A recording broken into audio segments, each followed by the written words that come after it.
இந்த அரபுக்கள் நடந்து கொண்ட விதம் தான். ஒரே மொழியை பேசுகிறார்கள், ஒரே இனத்தை சார்ந்தவர்கள், ஒரே மதத்தை சார்ந்தவர்கள், ஒரே கலாச்சாரத்தை சார்ந்தவர்கள், ஒரே பூகோள பரப்பில் வாழ்பவர்கள், இத்தனையும் இருந்து கொண்டு இவர்கள் அமைதி காத்தார்கள். இவர்கள் செய்தது துரோகத்திலும் துரோகம், அவமானத்திலும் அவமானம். சும்மா கூட்டம் போடுவாங்க அப்பப்போ, சில கூட்டங்கள், OIC, organisation of Islamic conference, உலக முஸ்லீம் நாடுகளுடைய கூட்டமைப்பு, அரப் லீக் கூட்டம் போட்டு பேசிட்டு ஒரு தீர்மானத்தை போட்டுட்டு கஹ்வா குடிச்சிட்டு போயிடுவாங்க. அவ்வளோதான், வேற ஒன்றும் கிடையாது.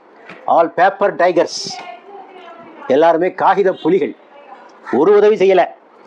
பெருமையாக சொல்லிவிடுவாங்க, ஹாதிமுல் ஹரமைன், புனித தலங்களுடைய பாதுகாவலர்கள் தான் நாங்கள் தான், முஸ்லீம் உம்மத்திற்கு நாங்கள் தான் தலைமை தாங்க தகுதி படைத்தவர்கள் என்று சொல்லிக்கொண்டு முஸ்லீம் சமுதாயம் இத்தகைய நிலைக்கு ஆளான போது அவர்கள் எந்த கவலையும் இல்லாமல் இருந்தார்களே, இவர்களா உலகத்திற்கு தலைமை தாங்குபவர்கள் என்று நாம் கேட்க விரும்புகிறோம்.